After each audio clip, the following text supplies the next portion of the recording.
안녕하세요. 제 시댁 이야기를 한번 해보면 재밌겠다 싶어 글을 써보려고 해요. 평범한 남자를 만나 6년의 결혼 생활을 했고, 효자인 남편이었기 때문에 결혼 후부터 지금까지 쭉 시부모님을 모시고 살았어요. 요즘 시대에 누가 시부모님을 모시고 사냐고 다들 그랬지만, 그래도 마음이 따뜻한 분들이라 여기며 제 부모처럼 잘 모시자 생각했어요. 남편에겐 남동생이 하나 있었는데 그때도 홍기가 꽉 찬 백수 시동생이었고 시부모님에겐 골칫덩이였어요. 하지만 그런 백수 시동생이 결혼을 한다며 동서를 데리고 왔는데 그 동서의 정체를 보고 모두들 놀라기 일보 직전이었답니다. 저 역시 동서를 보고 매우 놀라긴 마찬가지였어요. 야, 너 능력 있다? 이렇게 12살이나 어린 재수 씨를, 그것도 혼수까지 딱 하니 장만해 올 줄이야. 재수 씨, 환영해요. 네, 감사합니다. 오빠가 참 잘해주기도 하고, 저도 오빠를 너무 사랑하긴 마찬가지거든요. 저희 잘 살게요. 그래, 너무 고맙다. 아유, 제 사랑구실 하나 싶었는데, 이렇게 예쁘고 젊은 너를 데려와서 마음 하나가 놓였어. 고맙다. 내가 우리 며느리 정말 다 해줄 거야. 말만 해. 우리 아들이 직업이 없어서 부모님들이 좀 그래야지? 아니에요. 엄마 아빠도 오빠의 심성 하나만 보고 너무 좋은 사람이라고 해주셨는걸요? 그러니까 너무 염려 마세요. 거봐, 내가 미연이 착하다니까. 미연이는 남자 직업 보고 그런 애 아니야. 사랑으로 나 하나만 선택한 애라니까. 너도 이제 아빠가 내 몸인데 정신 차리고 일도 하고 그래야지. 나중에 아빠가 아무것도 안 한다고 해봐라. 애가 어떻겠니? 오빠가 알아서 잘할 거예요. 전 오빠 무조건적으로 믿거든요. 지금이야 잘 안 풀리지만 저를 만났으니 잘 될 거예요. 아유, 말도 참 현모양처처럼 한다. 우리 아들 옆에 네가 있어서 얼마나 다행인지. 덕분에 더 용기 내서 뭐든 할 수 있겠어. 시동생보다 12살이나 어린 동서였고, 저와는 16살 차이가 나는 어리디 어린 동서였어요. 고작 고등학생 티를 갓 벗어난 아이 같은 마음에 놀라기도 했지만, 그래도 백수 시동생이 장가를 간다고 하니 시부모님들은 좋아하는 눈치였습니다. 게다가 혼수까지 떡하니 혼전 임신으로 빼도 박도 못하게 만들어 온 것이죠. 저 역시 그래도 시동생이 장가가는 게 좋았어요. 어머님 아버님이 옆에서 계속 아들을 챙겼기에 그 수고가 덜어지는 것을 보는 것만 해도 참 기분이 좋았거든요. 도련님, 대단하다. 이제 서방님이라고 불러야지? 어떻게 12살이나 어린 여자를 만나서 결혼을 한대? 능력 장난 아닌데? 그래도 엄마 아빠 한숨 덜었지 뭐. 여자 한 번 못 사귀고 저러고 늙어 죽는 거 아닌가 했는데. 그래도 여자는 잘 만나네. 도련님이 그래도 인물은 있잖아. 앞길이 안 트여서 그렇지. 그래도 동서가 내조만 잘해주면 분명 잘 되실 거야. 걱정 마. 그래도 재수 씨가 임신했는데 마음이 좀 그렇지 않아? 우린 천천히 생길 거야. 걱정하지 마. 난 네 마음 다칠까 봐 걱정 많이 했거든.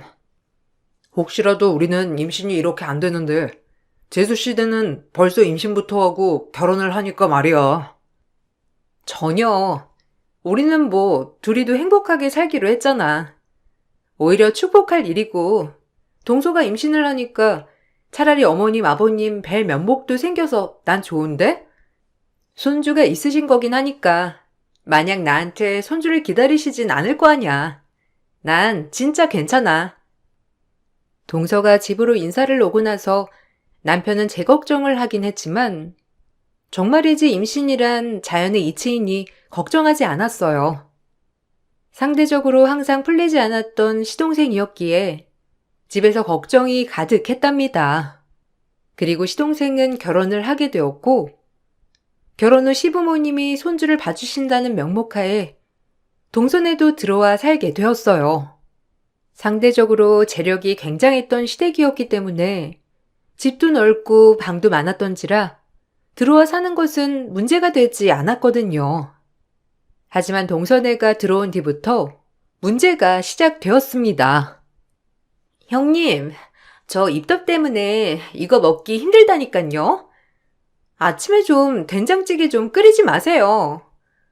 형님이 애를 안 가져봐서 모르나 본데 이런 게 얼마나 임산부들한테 힘들게 하는지 알아요? 아침부터 누가 이렇게 밥을 먹는다고 거하게 밥을 차려? 동서가 입덧이 그렇게 심할 줄 몰랐어. 근데 어른들은 식사하시거든. 동서가 그러면 방에 들어가 있어. 저보고 뭐 여기서 빠지라는 거예요? 혼자 밥 차렸다고 생색은 생색대로 다 내시려고 그러신 거죠? 웃겨 진짜? 동서, 말 웃기게 한다? 입덧 심하다며. 그래서 방에 들어가 있으라고 하는 건데 어떤 생각을 하고 살면 그렇게 생각해? 맞잖아요. 갓 들어온 새댁이 아침 준비도 안 하고 방에 있는 꼴을 보여주려고 그러는 거 아니에요? 혹시 제가 애 갖고 형님은 애를 못 가져서 지금 저한테 이러는 건 아니죠? 만약 그런 거면 진짜 곤란해요. 그리고 전 당하고만 있지도 않을 거고요. 동서 되게 피해의식 있다. 난 그렇게 생각한 적도 없고 오히려 입덧이 심하니까 들어가 있으라고 한 건데 왜 이래? 동서는 입덧이 심하다는 이유로 매일같이 저에게 짜증을 내었고 시부모님이 안 계실 때만 유독 그러더라고요. 저희가 부엌에서 큰 소리를 내자 시어머니가 주방으로 들어오셨어요. 난생 처음 집에서 나는 큰 소리였기에 시어머니가 많이 놀란 눈치였습니다. 시어머니는 모든 입장에서 정말 다 두루두루 잘 지냈으면 하는 성품을 가지고 계신 분이기에 저희가 이러는 것이 충격인 것 같았죠. 아니, 무슨 일이야? 아침부터. 아침에 좀 더 잘하니까 꼭 밥을 차리니. 아버님이랑 다 좋아한다만 힘들잖아. 어머님, 죄송해요. 제가 형님이 차린 밥상에 입덧이 너무 심해져서 거들어주질 못하니까 형님이 화를 내셨어요.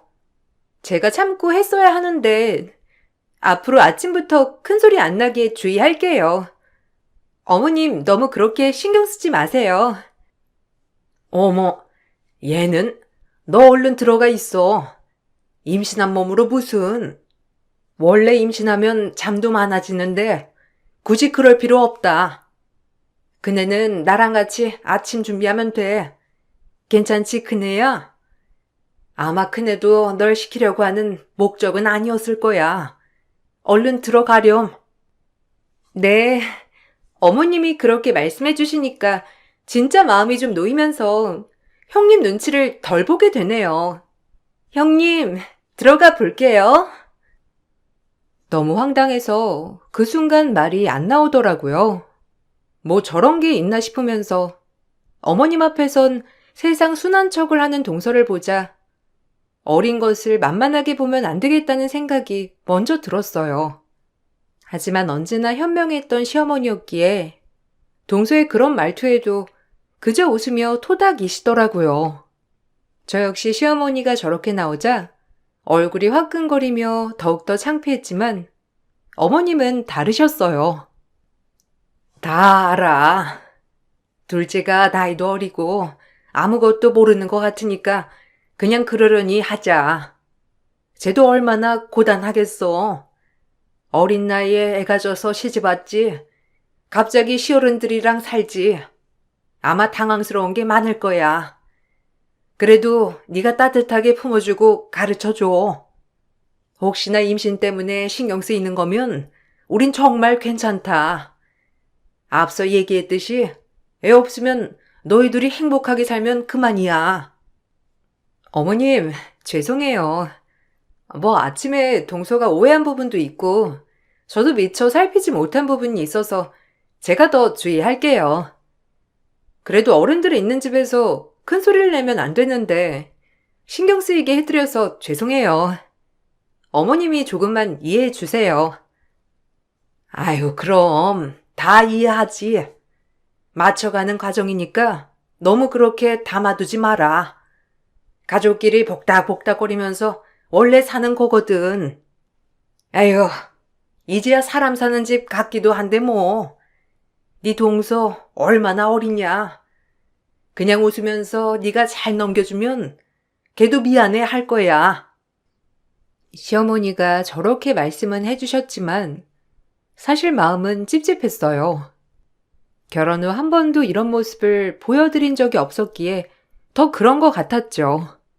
하지만 동서는 그날을 기점으로 더욱더 기고만장한 모습이었고 점점 정남이가 떨어지는 행동을 하기 시작했답니다. 처음엔 왜 그러나 싶었지만 결국엔 시부모님의 재산 때문에 저에게 작정하고 들이대는 모습을 보여주는 동서였어요. 형님, 그거 알죠?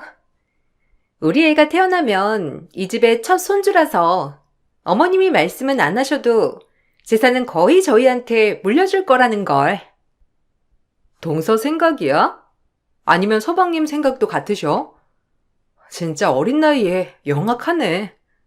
나랑 나이 차이도 많이 나고 이제 막 고등학생 티를 벗어서 내가 웬만하면 참으려고 했는데 나이도 어린 게 벌써부터 돈돈거리네. 너 이 집도 돈 때문에 들어온 걸로 보여, 내 눈엔. 맞아요. 제가 돈 아니면 왜 늑달이랑 결혼을 했겠어요? 이 창창하고 어린 나이에 모든 걸 포기하면서. 그러니까 애도 못 낳는 형님은 그냥 이 집에서 빠지시라고요.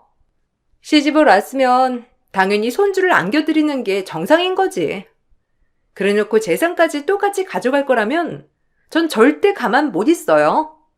오빠도 뭐 저라면 사죽을 못 쓰니까. 제가 형님 쫓아내는 건 일도 아니거든요. 그래, 어디 한번 마음대로 해봐. 구더기 무서워서 장 못 담그겠니? 진짜 너 같은 애는 보다 처음 본다.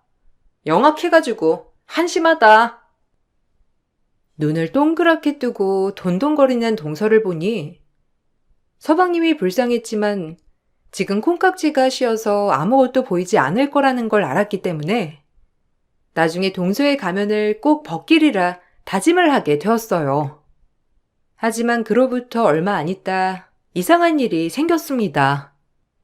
시장을 갔다가 우연히 동서를 마주치게 됐는데 웬 젊은 남자랑 실랑이를 벌이는 모습을 봤고 그 모습을 얘기하자 저에게 더욱더 악다구니를 쓰며 대들더라고요. 진짜 뭔가 찔리는 게 있구나 싶은 생각이 있었기 때문에 점점 동서를 예의주시하게 되었죠. 그냥 제 친구예요. 뭐 그럴 수 있잖아요? 이 얘기 제 남편이나 어머님, 아버님한테 입도 뻥긋 마세요. 그랬다간 진짜 저 어떻게 할지 모르니까. 형님의 입이 얼마나 가벼운지 제가 좀 테스트를 해봐야겠네요. 입이 촉새인지 아닌지. 뭐? 내가 말한다고 하면 어쩔 건데? 그리고 떳떳하면 왜 말을 못해? 진짜 동서 뭐 있구나? 그러지 않고서야 이럴 리가 없지.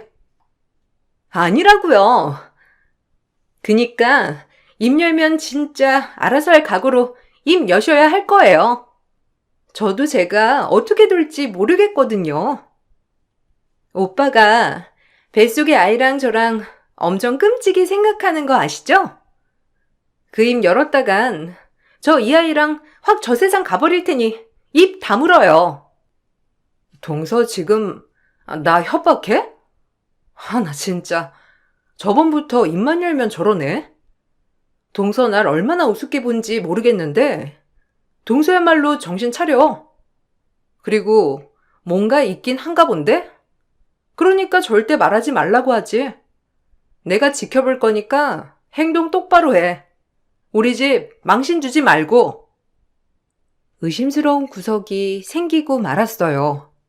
그런 동서는 저에게 오히려 더 적대감을 내비쳤고 저는 동서를 예의주시할 수밖에 없었습니다.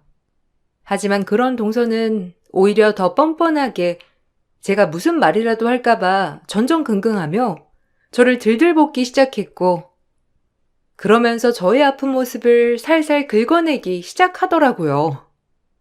본인의 치부를 들킨 양 저를 떼어낼 심산으로 말이죠. 애도 못 낳으면서 여기서 사는 게 유죄 아닌가요? 오빠한테 들으니까 결혼한 지 6년이라는데 말도 안 되지. 장남인데. 우린 애 안 생겨도 그냥 둘이 행복하게 살 거야. 그렇다고 우울하거나 하지도 않고. 생기면 좋겠지만 안 생기는 걸 어째? 그러니까 형님이 이기적이라는 거예요. 어머님이 괜찮다고 하는 게 그게 진짜 괜찮다는 뜻이겠어요? 말도 안 되지. 하고 싶은 말이 나 임신 못해서 뭐 나가 떨어져라 이 말 같은데 미안한데 그럴 생각 없거든? 나한테 뭐 책 잡힌 거 있니? 아니요. 제가 뭘요? 솔직히 우리 아이가 태어나면 이 집에 대를 이을 텐데 어머님 시댁 재산도 다 저희가 갖는 건데 제가 왜 형님 보고 나가 떨어지라고 하겠어요? 그냥 기다리면 자연히 내게 될 건데 형님도 정신 차리고 딴 집 알아보시라는 거예요. 아, 웃긴다. 난 어머님, 아버님 재산에 관심 없어. 본인한테 얼마나 자신감이 없으면 그런 걸 바라니? 나랑 내 남편은 우리가 벌어서 알아서 잘 살 거니까 걱정하덜 마라. 하긴 동서는 뭐 해놓은 것도 없고 직장도 없으니 그럴만도 하겠네. 아, 기막혀. 그래요. 나중에 딴소리 마시고 시부모님 재산에 일절 관여 마세요. 애도 못 낳는 주제에 어딜 재산을 탐내? 너 내가 참고 있는데 내 입에서 터지기 시작하면 네 인생 쪽나. 그러니까 입 다물고 내 신경 긁지 마. 나도 참는데 한계가 있어.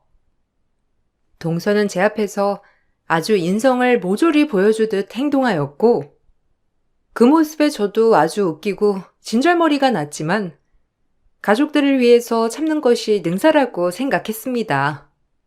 하지만 그럼에도 모든 것에 대해 대비를 해야 할 것 같아 전 동서의 뒤를 캐고 다니기 시작했어요. 그걸 아는지 모르는지 시간은 흘러 동서는 떡두꺼비 같은 아들을 낳았고 시어머님은 너무 행복에 겨워 동서에게 아이는 본인이 봐줄 터이니 하고 싶은 것들을 하고 다니라며 지원해 주셨고 동서는 장사를 하고 싶다고 시어머니에게 자신감 있게 말을 하더라고요. 뒷배가 든든한 시댁이었기 때문에 아들을 낳아준 동서에게 고맙고 본인 아들을 위해 선물을 주듯 시어머니는 한식당을 개업해 주었어요. 사실 내 아들이 뭐 딱히 내세울 건 없고 그래도 요리를 좀 하거든. 이것저것 배운 것도 많고 내가 선물로 개업시켜주마. 우리 아들이랑 둘이서 한번 잘 꾸려나가 봐. 이제 가장이기도 하고 너도 완전한 내 식구인데 이런 거 하나쯤은 선물해 주려고 했어. 어머님, 너무 감사드려요. 청담동에서 한식당이라니. 제가 오빠 뒷바라지 잘해서 꼭 어머님 호강시켜 드릴 테니 지켜보세요. 아니야. 손주 낳으면 너희한테 뭐라도 하나 해주려고 했다. 나 생각 말고 너희 그냥 잘 살아보도록 열심히 노력해야 할 거야. 나이도 어려도 똑 부러지게 잘할 수 있지? 우리 아들이 맹한 구석이 있잖아. 어떻게 보면 너처럼 악바리 근성이 있는 애가 옆에 있으니 이런 것도 얼마나 잘 꾸려나가겠니? 걱정 안 하니까 열심히 한번 해봐. 우리 아들 마음 약하니까 너무 잡지는 말고. 시어머님은 동서에게 한식당을 개업해 주었고 사실 동서는 꼴보기가 싫었지만 그래도 시동생도 같이 하는 가게이니 바쁜 남편 대신 떡과 함께 화환을 보내며 축하를 하러 개업식 날 가게 되었어요. 시동생도 저를 보고 참 좋아하였고, 저 역시 많은 축하를 했지만, 정작 동서는 절 보자마자 정색을 하더라고요. 계속해서 사이가 좋지 않았기 때문에 그렇구나 싶었는데, 마침 시동생이 잠깐 화장실에 간 사이, 저에게 동서는 입에 담지 못할 행동을 하게 되었고, 저 역시 피가 거꾸로 솟는 것 같았답니다. 뭘 주워 먹을 게 있다고 그 얼굴을 들이대? 진짜 어이가 없네. 형님이 여길 왜 와요? 전 형님 꼬락서니 보기 싫거든요.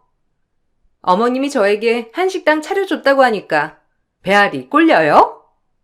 그러게 애 좀 낳지 그러셨어요. 우린 이제 클래스가 다르다고. 뭐? 아, 너 이게 뭐 하는 짓이야? 이러고도 네가 무시할 것 같아? 너 지금 나한테 뭔 짓 한지 네가 확인해야 할 거야. 아이고, 무서워라. 전 이제 어머님을 뒤에 업은 천군만마거든요. 전 이 집안의 핏줄을 낳아준 가족이라고요. 핏줄이라니? 너 진짜 뻔뻔하다. 내가 뭘 알고 있는 줄 알고 너 그러니? 언젠간 말을 하려고 했는데 이제야 말을 할 때가 됐구나. 사람 고쳐 쓰는 거 아니라더니 딱 맞아.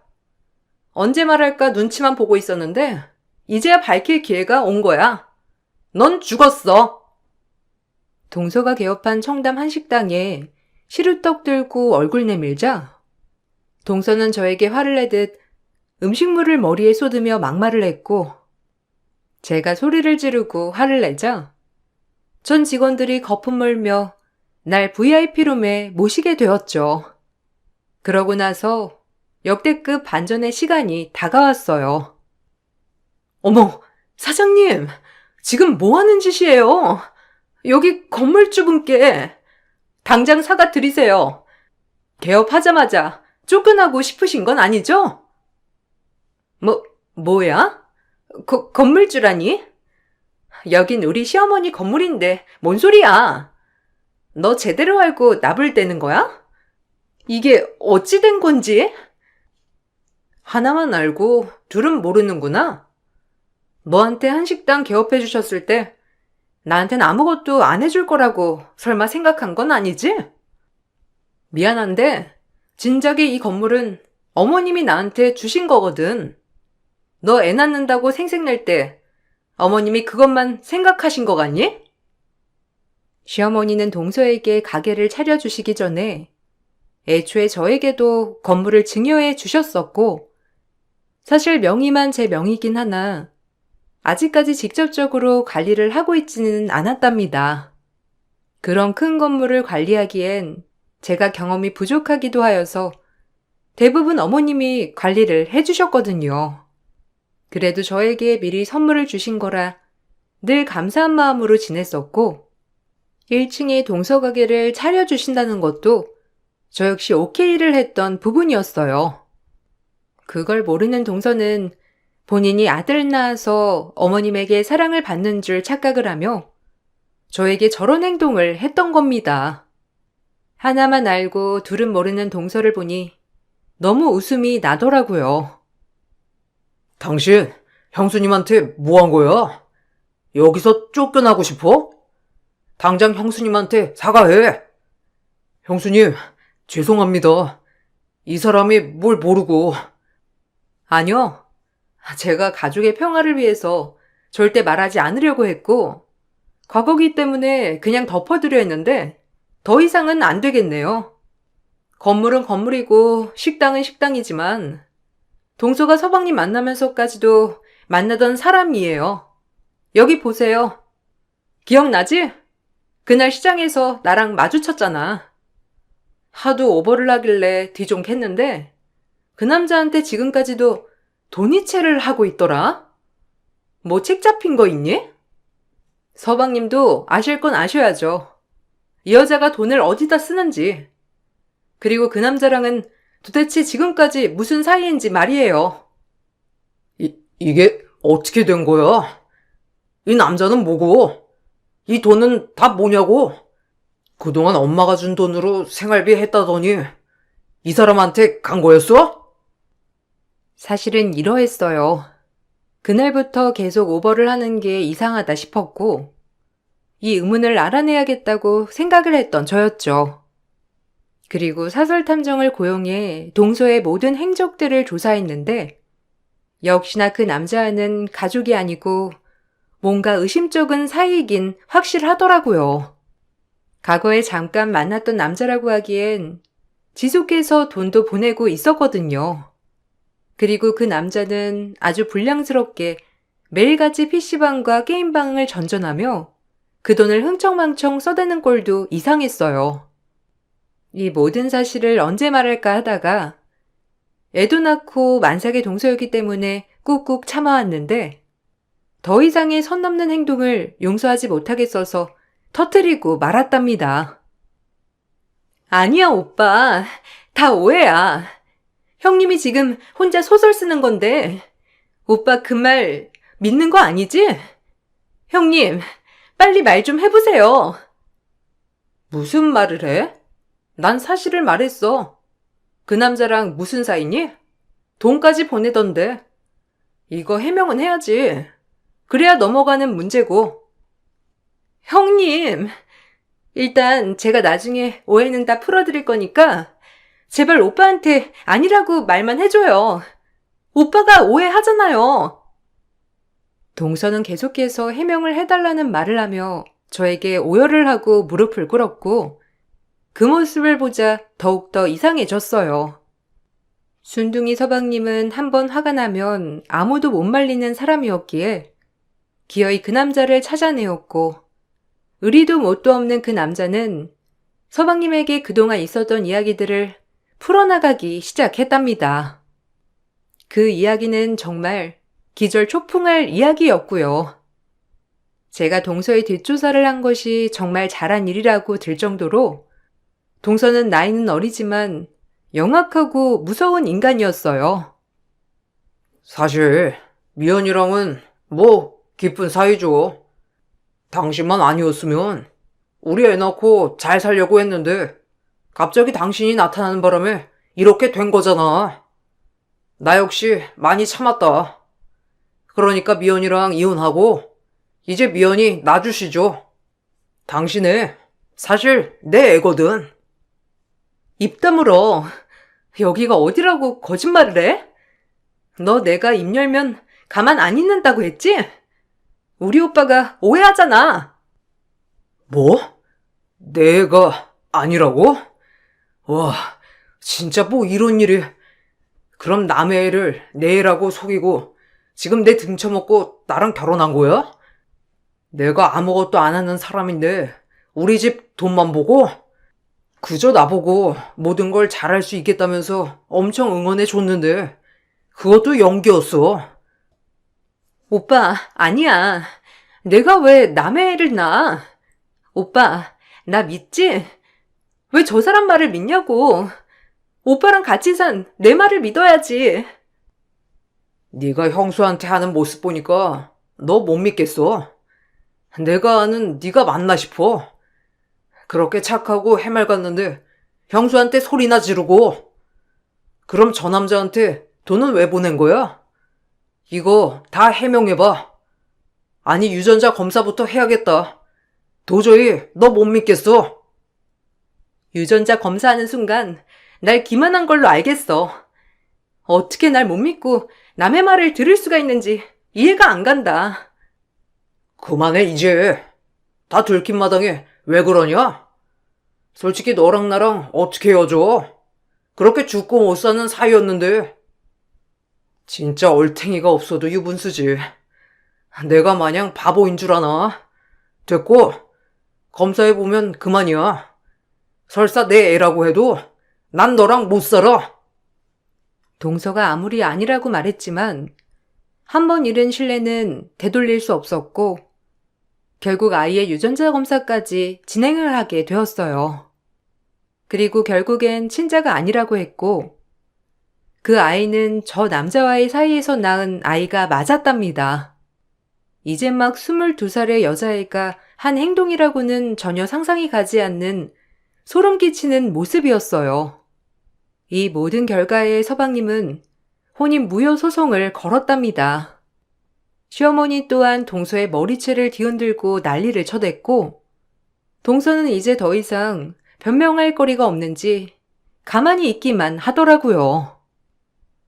네 형님 알기를 개떡으로 알고 지금 우리 집안을 기만하려고 들어? 어리고 안쓰러워서 오냐 오냐 했더니 이게 누구를 속이고 이 집에 들어앉으려고 해? 너 절대 용서 안 한다. 네 애미애비 상판떼기 앞에서 무릎 꿇릴 거니까 그리 알도록 해. 그래요. 마음대로 하세요. 뭐 이제 더 이상 오고 갈 데 있나요? 근데 저 절대 오빠랑은 이혼 못해요. 아니, 안 해요. 이혼은 무슨? 애초에 네가 애뱉다고 거짓말만 안 했으면 결혼도 안 했어. 이거 왜 이래? 아주 끝장을 보게 해줄게.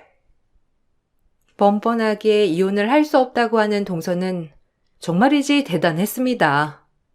인생 2회차도 아니고 어떻게 고등학교를 졸업한 지 얼마 되지도 않은 인간이 저런 생각을 한다는 게 소름이 끼쳤거든요. 계속해서 소송은 이어져 갔고 가족들은 심적으로 지쳐갔어요. 애가 졌다고 해서 결혼한 거지. 애 아니었으면 결혼하지도 않았을 거예요. 죄송합니다, 엄마, 아빠. 제가 그럼 그렇죠. 뭐 하나 제대로 하는 게 있나요? 늘 실망만 시켜서 죄송해요. 형수님 아니었으면 제 애인 줄 알고 키우며 살 뻔했네요. 아니에요. 저도 몰랐는데요, 뭐. 그리고 서방님이 뭘 그리 잘못을 했겠어요. 작정하고 속인 사람이 나쁜 거지. 아휴, 머리야. 영악한 애한테 잘못 걸려서 이게 다 뭐라니? 그래놓고 세상 효부인 척 나한테 알랑방기나 끼어대고 그네 머리 꼭대기에 앉는 게 아주 고약했다만 내가 가족이라 참았는데 그런 애인 줄 알았으면 아주 작사를 진작에 냈어. 어머님, 감사해요. 그래도 손주를 원하시는데 제가 이뤄드리지도 못하고 그럼에도 며느리들 차별하지 않아주셔서 감사해요.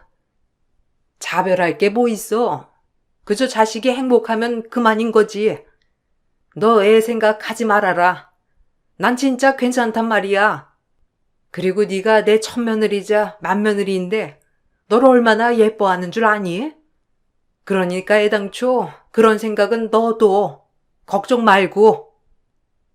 아이도 못 낳는 며느리지만 시어머니는 본인에게 첫 며느리라며 저를 늘 챙겨주었고 그로 인해 건물까지 증여해 주신 것이었어요. 그 건물에 동서 가게를 차려주신 거였고요. 물론 명의는 시동생 명의였지만 동서가 차려달라기에 차려준 것이었답니다.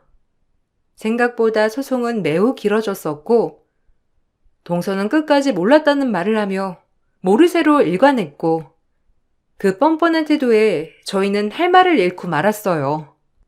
이제 일도 이렇게 됐겠다. 잘 보일 필요가 없었는지 끝까지 본인의 잘못을 인정하지 않는 동서였답니다. 속은 사람이 등신이지. 뭐 저한테 그러나요? 그 나이 먹도록 장가도 못 간 거 구제해주려고 했더니 안 되겠네요. 뭐라고? 이 나쁜 것! 내가 너한테 얼마나 잘해줬는데 이래? 네가 인간이냐? 어린 나이에 벌써부터 편하게 살려고 하지?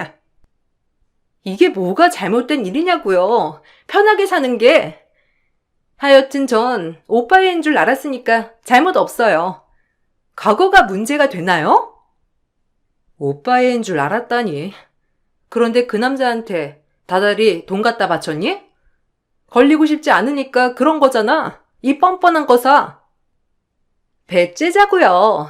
왜 저만 탓해요? 등신같이 내 말에 속아서 결혼한 오빠도 문제가 있는 거지. 그러니까 그 나이에 그러고 있지. 동서는 반성의 기미가 없었고 끝까지 시동생 애인 줄 알았다고 발뺌을 했어요. 하지만 다행히도 친부가 나서서 본인 애인 걸 동서도 알았고, 그로 인해 본인 입막음을 하려고 다달이 돈을 줬다고 했답니다. 그렇게 2년 7개월의 시간 동안 법정 싸움이 이어졌고, 결과는 혼인 무효를 받아냈어요. 그리고 동서에게 위자료를 함께 받아냈고, 동서는 이 모든 일이 제가 자초한 일이라며 저에게 본인 뒤를 캤다는 것을 근거 삼아 소장을 접수했고, 다행히 약식 기소 명령을 받았답니다. 네 죄를 네가 알렸지. 그러게 돈만 믿고 그렇게 세상을 쉽게 살려고 하면 안 된단다, 아가야. 아직 새파랗게 어린데 어쩜 그렇게 무모하게 죄를 짓니? 네 부모님이 널 그리 가르쳤어? 부디 네 애랑 부모를 위해서 똑바로 살길 바랄게. 당신이 뭔데 이래라 저래라야. 내 인생 내가 알아서 살 테니 어디 한번 잘 살아보세요. 얼마나 잘 사는지 두고 볼 테니까. 이제 너랑 나랑은 같은 곳에 있지 않은데 뭘 두고 본다는 거니? 정신 차려. 너는 이제 나락이야. 열심히 일하며 살아. 애가 있으니 허튼 생각 말고 애만 보며 열심히 살아라. 욕심만 많아가지고 그 나이에 뭐가 되려고 그러는지 참 알만하지만. 그게 마지막이었어요. 아이의 행방도 이제 어떻게 살지도 물어보지 않았죠. 시동생에겐 큰 충격이었지만 어찌 보면 시댁에겐 다행이란 결과가 펼쳐졌고, 시동생은 그 아픔을 잊기라도 하듯 어머님이 차려준 한식당이 열심히 매여 일을 하였답니다. 그로 인해 매출은 나날이 좋아졌고, 시동생 또한 자신감을 되찾기 시작했어요. 어찌 보면 열심히 살게 된 계기도 된 것 같았고요. 늘 부모님의 도움으로 그저 하루하루 살다가 본인이 힘든 일을 겪고 나니 의지가 뿜어올라 오히려 열정적으로 변하더라고요. 솔직히 너무 힘들고 막막했는데 어떻게 보니 저 역시 한량으로 부모만 믿고 산 게 그 여자랑 다를 게 없더라고요. 이젠 제 힘으로 알아서 살아야죠. 남들은 갖지 못하는 이런 식당을 부모의 도움으로 가지게 됐으니 더 열심히 할 겁니다.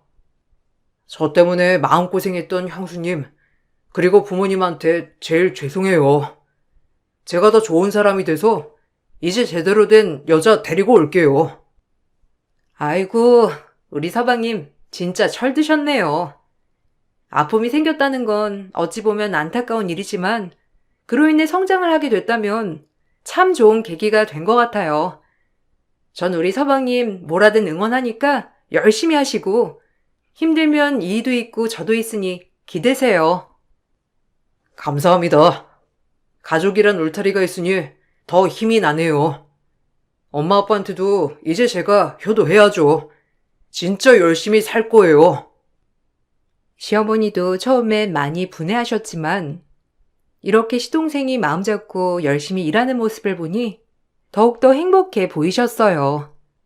저 역시 이번 계기로 오히려 좋은 날들이 많을 거라고 확신을 하게 되었답니다. 그리고 지금 시간이 많이 지나서 저희에게도 예쁜 아기가 생겨서 지금은 열심히 육아 중에 있답니다. 사실 생기지 않는 아기 때문에 그냥 마음을 단념하고 살았는데 선물이 오듯 그렇게 기적같이 임신을 하게 된 거예요. 육아를 하면서 이 채널의 사연을 듣는 게 낙이었는데 저 역시 제 사연을 전할 수 있어서 기뻐요. 우여곡절이 있었지만 그래도 시어머니가 저를 생각해주는 마음 때문에 이런 기적 같은 일이 일어났다고 생각해요. 더욱더 시어머니에게 잘해야겠다고 생각이 든답니다. 앞으로 잘 지내면서 갚아 나가야죠. 지금까지 제 사연을 들어주셔서 정말 감사드리고 좋은 하루 보내세요. 안녕하세요. 남편과 이혼한 지도 벌써 1년이 다 되어가고 있는데 작년 이맘때 남편과 시모가 저에게 했던 추악한 행동들이 떠올라 사연을 신청하게 되었습니다. 남편과 함께 살아온 9년의 시간이 한순간에 무너지게 될 거라곤 꿈에도 몰랐는데 너무 충격적인 경험을 하게 돼서 이혼을 선택할 수밖에 없었습니다.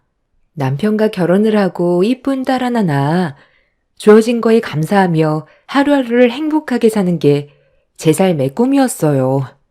그리고 제 가게 하나 차리고 싶어서 9년간 악착같이 모아 창업할 자금을 마련하게 되었죠. 그런데 앞으로 좋은 일만 있을 것 같았던 제 삶에 말도 안 되는 일이 벌어졌어요. 9년간 모아두었던 돈이 한 번에 빠져나간 이력이 월급 관리를 하다가 알게 되었습니다. 그 통장은 남편 명의로 되어 있었어요. 맞벌이 하면서 관리하는 통장이다 보니 크게 신경을 쓰지 않았었죠. 명의는 남편으로 되어 있었지만 그동안 함께 살아오면서 남편이 저에게 보였던 신뢰가 있었기 때문에 쓸데없는 짓은 하지 않을 거라 생각했어요. 그리고 그만큼 믿었기 때문에 남편의 명의로 된 통장이라도 부부니까 문제가 생기게 될 거라곤 상상조차 하지 못했습니다. 갑자기 통장의 잔고가 0원으로 바뀌게 되는 걸 처음 봤을 땐 제 두 눈을 의심했어요. 잘못 본 줄 알고 몇 번이나 다시 확인을 해봤지만 창업하기 위해 9년간 모아두었던 전 재산은 한 번에 빠져나가 있었습니다. 떨리는 손으로 남편한테 전화를 걸었는데 받지를 않더라고요. 전혀 예상하지 못했던 일이 벌어져 어떻게 해야 될지 몰라 안절부절 못하면서 남편한테 쉬지 않고 전화를 걸었어요. 그렇게 수십 번의 전화 연결 끝에 남편과 통화가 이루어졌는데 제가 말을 걸어도 답이 없더라고요. 일단 남편한테 통장의 돈을 왜 전부 다 빼냈는지 그것만 먼저 알려달라고 했는데 일하는 중이라고 저녁에 다시 대화하자면서 전화를 끊어버렸어요. 그렇게 늦은 저녁 시간이 되어서야 들어온 남편은 상당히 침착했고 저를 바라보는 눈빛에는 할 말이 상당히 많아 보이는 듯한 표정이었어요. 그리곤 저에게 내민 서류 한 장을 확인하는 순간 하늘이 무너져 내렸습니다. 남편이 왜 저에게 이혼 서류를 내밀었는지 이해가 되지 않았어요. 분명 전날까지도 부부관계에 문제가 없었는데 하루아침에 변화된 차가운 모습은 평소에 제가 알던 남편의 모습이 아니었어요. 갑작스러운 돌발 행동을 왜 저질렀는지부터 들어봐야 했습니다. 당신 뭐 잘못 먹은 거야? 아니, 왜 안 하던 행동을 해? 통장에 있던 돈 어디 갔어? 다음 달부터 지금 하는 일 정리하고 가게 알아보러 다니기로 했었잖아. 그런데 나랑 한마디 상의도 없이 전 재산을 전부 빼가면 어떡하자는 거야? 쓸데없는 짓 안 했지? 나 지금 너무 충격받아서 손발이 다 떨리고 있는 거 안 보여? 우리 여기까지만 하자. 서류의 내용이 뭔지 알면서 지금 상황 파악이 안 돼? 내가 너한테 이혼하자는 말은 더 이상 함께 살고 싶지 않다는 거잖아. 그러니까 나랑 더 이상 살고 싶지 않은 이유가 있을 거 아니야. 그래서 당신이랑 결혼하고부터 모아두었던 전 재산을 전부 다 가지고 간 거야? 이유? 당신과 함께 사는 게 이제 지긋지긋해. 더 이상 얼굴 마주보면서 살고 싶지가 않아. 이제 내 인생에서 빠져줬으면 좋겠어. 내가 통장에 있던 돈을 전부 빼간 건 내가 그동안 당신보다 모아두었던 돈도 많고 당신은 다인이를 포기하지 않을 거잖아. 내가 데리고 가면 네가 그만큼 힘들어할 게 뻔하니까 그래서 다인이를 포기하는 대신 나는 돈을 선택한 거야. 어차피 당신은 돈보다 다인이를 선택할 거 아니야. 그래서 가져간 거니까 이혼 서류에 도장이나 찍어. 너 정말 웃긴다. 아이를 데려가는 사람이 재산을 더 가져가는 게 정상 아니야? 그만큼 양육비가 더 많이 드는데? 원래 이렇게 무서운 사람이었어? 전날까지 웃고 지내면서 평소와 다를 게 없던 사람이 하루아침에 통장에 있던 돈 전부 다 빼가고 이혼 서류 내밀면 내가 당연하게 받아줄 거라 생각했어? 대개 남자들이 이런 식으로 갑자기 이혼 통보하는 건 100이면 100 다른 여자가 생긴 거겠지. 언제부터야? 나 말고 다른 여자랑 바람난 게 언제부터였냐고? 말을 못하는 거 보니까 확실하게 맞는 것 같네. 이런 식으로 나오면 내가 순순히 이혼해 줄 거라 생각했니? 너도 알아. 9년간 함께 살아오면서 느끼고 있었잖아. 우리 관계 오래 갈 수 없다는 거 알고 있었으면서 새삼스럽게 이제 와서 혼자 억울한 척이야? 내가 너를 대하는 행동이나 말투들 감정 없이 나오는 말인 거 알고 있었잖아. 창업하겠다고 지금까지 악착같이 모아둔 돈으로 가게 하나 차렸다가 폐업하면 그게 무슨 소용이야? 9년의 세월 한 번에 날리는 거잖아. 네가 특별하게 뭘 잘하는 것도 아니고 그냥 음식점 하나 차려서 먹고 살겠다고 했다가 결국 9년간 모아둔 돈 탕진하면 그게 더 손해 아니야? 너랑 창업하려고 결혼한 줄 알아? 내가 버는 돈 제대로 쓰지도 못하고 맨날 가난에 쩔어서 사는 것보단 차라리 이혼하고 내가 원하는 삶 사는 게 훨씬 낫지. 나도 이제 이런 지긋지긋한 삶에서 벗어나고 싶어. 너랑 함께 살다간 이 가난에서 절대 못 벗어나겠다. 그러니까 결국 당신은 나 말고 다른 여자가 생겼다는 거네? 이거에 대해 명확한 답을 하지 않고 돌려 말하는 것 보면 확실하게 나 말고 다른 여자를 만나고 있었던 거잖아. 그럼 나도 조용히 넘어갈 순 없지. 나 또한 피해본 부분에 대해서 소송 준비해야 되겠네. 그리고 그 전에 내가 9년간 모아두었던 돈 전부 제자리로 돌려놔. 네가 모아둔 돈만 가져가면 되지. 왜 내가 모은 돈까지 빼가는 건데? 어차피 더러운 싸움으로 이어질 텐데 나도 끝까지 내 집은 찾아올 테니까 두고 봐. 돈을 전부 가져가 버린 남편한테 제가 모은 돈을 달라고 했지만 끝까지 주지 않더라고요. 그날 남편과 대판 싸우게 되었고 끝까지 제가 모은 돈을 돌려주지 않길래 이 문제에 대해 법적 소송을 제기할 거라고 했어요. 남편은 해볼 테면 해보라며 되려 저에게 큰소리 치는데 갑자기 왜 이렇게 변한 건지 이해할 수가 없었습니다. 저희 부부 사이 심각할 정도로 문제가 있다고 느낀 적이 없었는데 갑자기 변해버린 남편의 모습이 당황스러웠고 배신감에 결국 눈물이 터져 나오게 되었네요. 9년간 악착같이 살았던 제 삶이 무엇을 위해 달려왔는지 모르겠더라고요. 그저 행복하길 바랐었고 남편과 함께 살아온 세월이 헛되지 않았다고 생각했는데 좋은 날만 꿈꿔왔던 제 인생이 무너지게 되자 아무것도 하고 싶지가 않았어요. 남편은 그날 저와 한바탕 하고 난 뒤 다시 집 밖으로 뛰쳐나가 버렸습니다. 예고도 없이 찾아온 남편의 이혼 통보에 힘들었지만 저보다 아무것도 모르는 제 딸은 무슨 죄길래 어린 나이에 헤어짐을 받아들여야 한다는 게 너무 불쌍했어요. 그날 테이블 위에 올려져 있는 이혼 서류를 한참 동안 바라보면서 많은 생각을 해봤는데 이대로 남편과 헤어지는 게 저와 제 딸을 위한 길인 건지 혼란스러웠습니다. 1년도 아닌 9년이라는 시간 동안 함께 살아오면서 많은 것들을 해왔었기 때문에 하루아침에 정리가 될 수 있는 문제는 아니었어요. 나를 꼴딱 세우면서 고민 끝에 내린 결정은 시부모님한테 저희 부부가 현재 위태롭다는 걸 알리고 어떻게 하면 이 문제를 바로잡을 수 있을지 의논을 해보는 게 맞을 것 같다고 판단하게 되었습니다. 그래서 다음날 날이 밝자마자 시댁으로 향했어요. 그렇게 시부모님과 얼굴을 마주했는데 분위기가 심상치 않더군요. 설마 어머님 알고 계셨어요? 그이가 바람 피우고 있는 걸 알면서 그동안 모른 척하고 계셨던 거예요? 저와 제 딸이 받을 상처는 신경도 안 쓰셨어요? 사람 인생이라는 게 평탄하기만 하면 재미가 없잖니. 롤러코스터처럼 굴곡이 있어야 인생이 재미난 거지. 맨날 일하고 돈만 모아서 뭐하게? 아둥바둥 살아서 너희들 삶이 나아졌니? 창업하려고 9년의 인생을 갈아 넣었는데 성공할 수 있다는 보장은 있고 내 주위에서 창업했다가 망한 사람이 수두룩하고 빚만 산더미처럼 불어난 사람들이 대부분이다. 창업은 아무나 하는 줄 알아?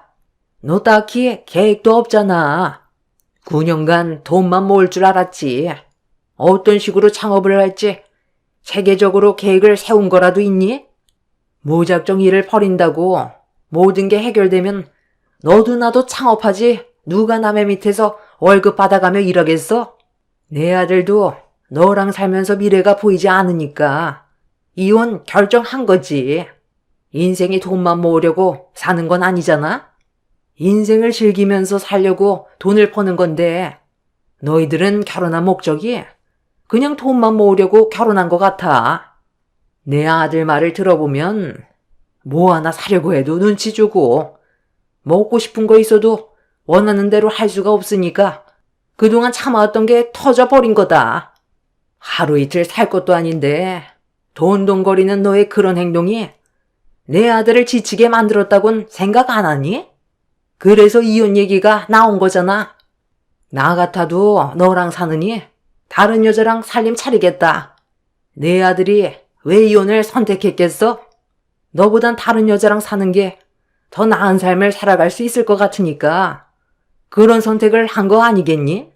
사람이 융통성이 그렇게 없어서 앞으로 어떻게 살아갈래? 어차피 내 아들 마음 떠났고 나도 굳이 설득시키고 싶은 마음도 없으니까 말 나온 김에 그냥 갈라서라. 내 아들 더 이상 힘들게 하지 말라는 거야. 네가 하고 싶은 그 창업 이혼하고 혼자 하면 되겠네. 지켜보는 나도 숨이 턱턱 막히는데 내 아들은 너랑 살아온 시간 동안 얼마나 힘들었을지 생각하면 내 마음이 찢어질 것처럼 아프다. 말 나온 김에 최대한 서둘러서 정리하고 각자 갈 길 가거라. 무슨 말을 그렇게 하세요? 그이가 하고 싶은 거 못하고 살았다고 했어요? 정말 어이가 없네. 왜 9년이라는 긴 시간이 걸렸는지는 생각은 해보셨어요? 그이가 말로는 저를 도와주겠다고 해놓고 본인이 벌어오는 돈에 대해선 제가 조금이라도 관여하는 걸 엄청 싫어했어요. 그러면서 창업하는데 도와주겠다고 말만 하고 정작 돈을 모을라 치면 자기 취미 활동하는데 돈을 써야 한다면서 통장에 저금하기가 무섭게 몇 번이나 빼서 사용을 했었다고요. 그래서 통장의 명의를 제 걸로 바꿔놓고 관리를 하려 했었는데 그건 또 본인이 싫다고 하도 노발대발해서 어쩔 수 없이 그 인간 통장으로 함께 모았던 것 뿐이었어요.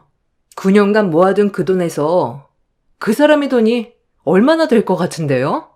80% 이상이 제가 모은 돈이에요. 본인은 하고 싶은 거 다 하고 살면서 제가 눈치 줬다고요? 눈치 없이 행동한 건 그이라고요. 잘 살아보겠다고 제가 아무리 노력을 해도 그 인간이 전부 다 망쳐버리니까 뭐만 하겠다고 하면 또 불안해서 말렸던 것 뿐이에요. 저희 부부에 대해 제대로 알지도 못하면서 그 사람 말만 일방적으로 듣고 판단하는 건 무조건 잘못된 생각인 거죠. 이혼? 그거 어렵지 않아요. 도장 찍으면 남남이고 그 사람한테 저도 실망을 많이 했기 때문에 그만 정리하고 싶어도 다인이가 눈에 밟혀서 최대한 좋게 해결보려고 찾아왔는데 어머님 말 들어보니까 더는 안 되겠네요. 이혼 소송으로 진행할 거고 제가 9년간 모은 돈은 도로 가지고 가겠습니다. 아무리 부부라고 해도 상대방의 동의 없이 통장에 있던 돈을 전부 다 빼가는 건 부부간에도 법적 처벌을 받을 수 있다는 거 아시죠? 아무리 저한테 불만이 있고 함께 사는 게 맞지 않다 해도 법적으로 결혼 생활하는 동안에는 다른 여자와 만나는 건 무조건 잘못된 거죠. 저는 이 문제에 대해 조용히 넘어갈 생각 없어요. 어차피 이렇게 된 거 손해를 보더라도 끝까지 물고 늘어질 겁니다. 이미 시부모님도 남편이 바람 피우고 있다는 걸 알고 있었어요. 저만 전혀 모르고 있던 거였죠. 시댁 식구들 모두 저를 속이고 있었다는 거에 치가 떨렸고 남편의 무책임한 행동에 대해서는 조용히 넘어가지 않을 생각이었습니다. 그렇게 시댁에서 시모와 목소리를 높이고 있었는데 남편한테 전화가 왔어요. 제가 시댁에 왔다는 걸 알게 된 남편은 당장 집으로 돌아가라고 했지만 저는 그런 남편한테 큰소리치면서 당장 시댁으로 달려오라고 큰소리친 뒤 전화를 끊어버렸어요. 감정의 분노는 점점 더 심해졌고 시모와 막말까지 주고받게 되면서 되돌릴 수 없을 정도로 서로에게 깊은 상처를 주고 있을 때 남편이 현관문을 강하게 열면서 들어왔어요. 그리곤 제 옷깃을 잡더니 당장 나가라고 소리를 지르길래 이미 통제력을 잃어버린 저는 시부모님이 보는 앞에서 남편의 양뺨에 사정없이 손을 2차례 올려 버렸어요. 잠깐의 정적이 흘렀고 자기 얼굴에 손을 대서 기분이 더러웠는지 남편은 제 뺨에도 손을 올려 버렸어요. 내가 잘못한 거야? 네가 나랑 한마디 상의도 없이 그 많은 돈을 전부 다 빼갔잖아. 당장 안 내놔? 그 돈을 왜 너 마음대로 하는 건데? 내 인생이 들어가 있는 돈이라고. 그 돈? 이제 없는데? 내가 지금 만나고 있는 사람한테 몽땅 줘버렸거든. 생산직에서 일하는 너와는 하늘과 땅 차이야. 나랑 만나는 사람이 의사거든. 너랑 이혼하고 나랑 새 출발하기로 이미 대화가 끝난 상태야. 치과를 개원하고 싶은데 돈이 많이 모자란다고 해서 그 돈 내가 몽땅 줘버렸어. 어차피 나랑 이혼하면 재산 분할해야 되는데 뭐하러 귀찮게 분할을 하고 그래? 그냥 너는 다인이 데리고 가면 된다고 했잖아. 너까지 게 창업한다고 해서 돈을 벌 수 있을 것 같냐? 머리가 좋아야 사업도 잘하지. 너처럼 생산직이나 다니는 사람들이 돈 좀 모았다고 창업했다가 쫄딱 망해서 결국 길거리에 주저앉는 거 다반사야. 나는 지금 만나는 그 사람한테 투자를 한 거고 미래를 약속받았어. 너와는 마인드 자체가 다른 사람이야. 이혼 소송을 가겠다고? 해볼 테면 한번 해봐. 네가 원하는 돈을 가져가겠다면 나는 다인이를 데리고 가겠다고 소송을 할 테니까 한번 갈 때까지 가보자고. 어차피 막장까지 가게 될 것도 생각하고 있었거든. 너 진짜 개쓰레기다. 어느 누가 너 같은 놈을 만나주겠어? 그녀는 눈깔이 삐었대? 네가 이용당하고 있다는 건 생각 안 해봤냐? 멍청하니까 두뇌 회전이 안 되는 것 같은데 어느 의사가 능력도 없는 거지 같은 너랑 결혼을 하겠냐? 그 여자는 병원을 개원하고 싶은데 돈이 없으니까 너랑 잠깐 만나주면서 살살 굴린 다음 돈만 뜯어낼 생각인 거 모르냐? 지나가는 빙충이도 그건 다 알겠다. 네가 뭘 안다고 그 사람에 대해서 함부로 판단하는 건데? 이미 그 사람과 나는 평생을 함께하기로 약속까지 했어. 너처럼 그런 저급한 생각을 가지고 있는 사람인 줄 알아? 그러니까 너는 항상 제자리인 거야. 평생 생산직에서 핸드폰 부품 조립이나 하면서 살아. 이제 제발 내 인생에서 빠져달라고. 남편의 충격적인 말에 분노가 끌어올랐어요.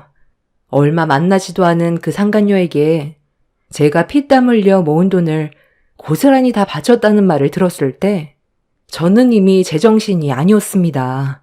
치과 의사라는 그 여자가 정신 나갔다고 능력도 없는 남편을 평생 데리고 살겠어요?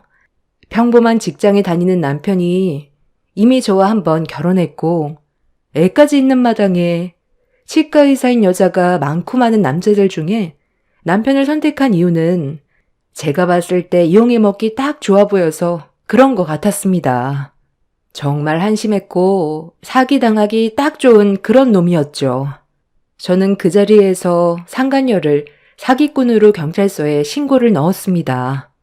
남편은 뭐 하는 짓이냐고 저에게 화를 냈지만 제 돈을 찾기 위해서는 이 방법밖에 없었어요.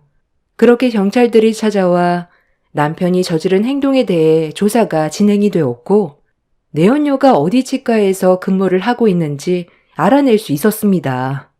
그렇게 경찰들과 함께 치과로 찾아가게 되자 남편이 갑자기 저를 가로막아섰어요. 그냥 조용히 넘어가자고 했지만 제가 남편의 말을 들어줄 상황은 아니었습니다. 그 돈은 앞으로 저와 제 딸이 살아가기 위해서 정말 중요한 돈이었거든요. 그렇게 안내 데스크에서 상간녀의 이름을 대니 담당 치과 의사 한 명이 걸어 나왔어요. 두 모자와 경찰들을 보고 당황한 상간녀는 무슨 일 때문에 찾아왔냐고 물어보는 말에 저는 그 상간녀의 면전 앞으로 걸어가 남편이 건네준 돈을 다시 돌려달라며 무서운 눈빛으로 노려봤습니다. 그제야 사태 파악이 됐는지 기분 나쁜 미소를 띠면서 이미 그 돈은 개원비로 전부 써버렸다며 자기한테 돈이 없다고 고개를 돌려버리더군요. 그 모습에 분노한 저는 상간녀의 머리채를 잡아 사정없이 흔들어 버렸습니다. 경찰들이 저와 상간녀를 힘겹게 떨어뜨려 놓았지만 저희 가정을 풍비박산 내버린 상간녀를 절대로 용서하고 싶지 않아 계속해서 달려들려 했는데 남편과 시모가 저를 밀치더니 상간녀 앞으로 다가가 다친 곳은 없냐고 상간녀의 몸을 살피면서 저에게 막말을 퍼부었습니다. 너 제정신이야? 못 빼어먹었으니 저급한 행동부터 튀어나오는 것 봐라. 내가 최대한 좋게 해결 보자고 했지? 너랑 나랑은 이미 끝인데 왜 여기서 난리치냐고. 이미 개원비로 전부 다 썼다고 하잖아. 여긴 이 사람이 일하는 곳이야. 성격이 저리 더러우니까 내가 같이 살고 싶지가 않은 거야. 희정씨, 괜찮아요? 어디 다친 곳은 없어요? 여기로 저 여자를 데리고 오면 어떡해?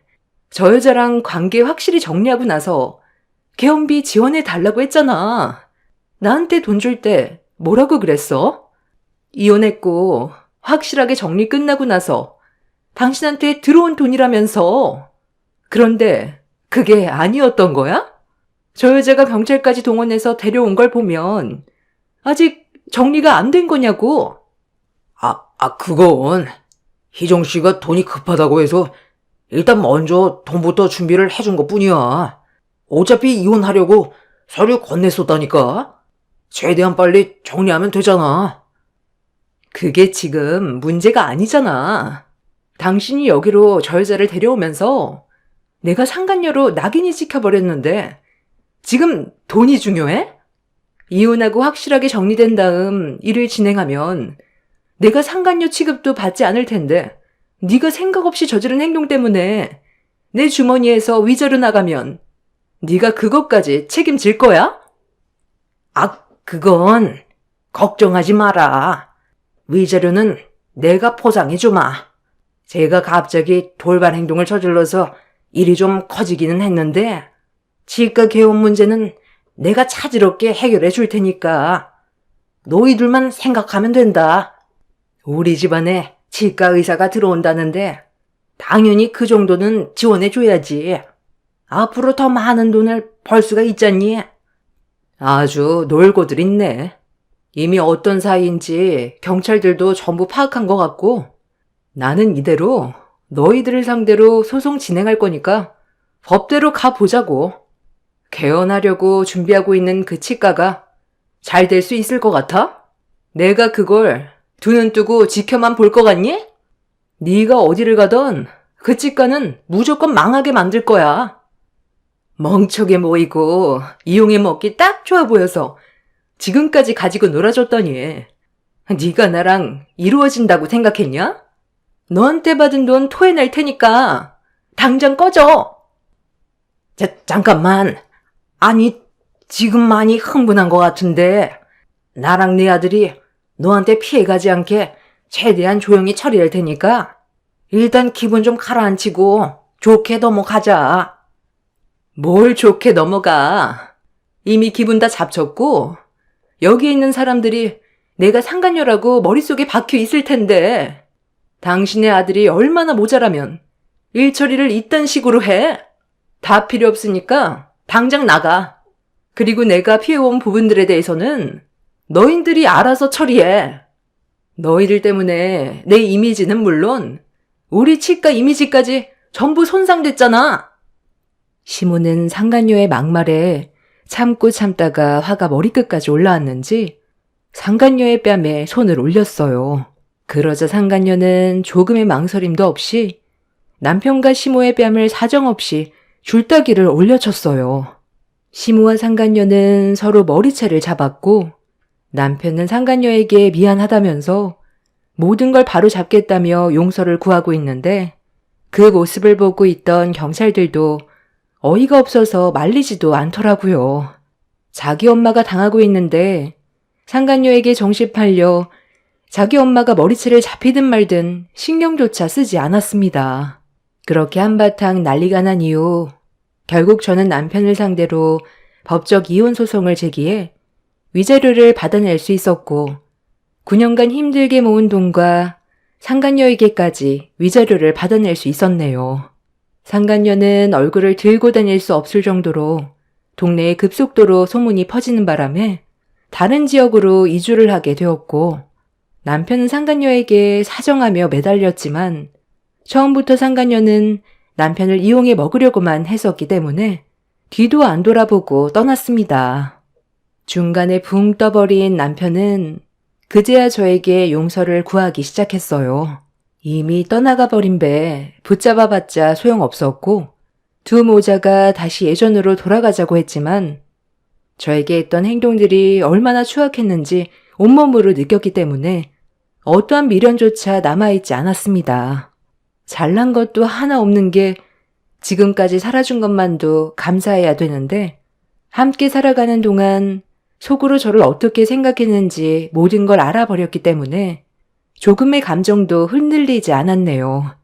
그렇게 남편과 이혼을 한 지 벌써 1년이 다 되어가고 있습니다. 저는 그동안 힘들게 모은 돈으로 작은 식당 하나 차려서 제 딸과 열심히 살아가고 있어요. 남편이 없는 게 오히려 저와 제 딸에게 더 큰 도움이 되는 것 같습니다. 스트레스 안 받아서 좋고 시모에게 시달리지 않다 보니 심적으로도 안정이 돼서 훨씬 더 삶의 질이 좋아졌어요. 반대로 전 남편은 저와 이혼을 하고 고삐 풀린 망아지 마냥 자기 하고 싶은 대로 막 살다가 상당히 많은 빚을 떠안아 버렸다는 소식을 접할 수 있었습니다. 부모 돈까지 끌어들여 주식에 투자했다가 길거리에 나앉을 상황이라고 하네요. 제가 그 피해자가 될 수도 있었는데 하루빨리 헤어진 게 잘한 결정인 것 같습니다.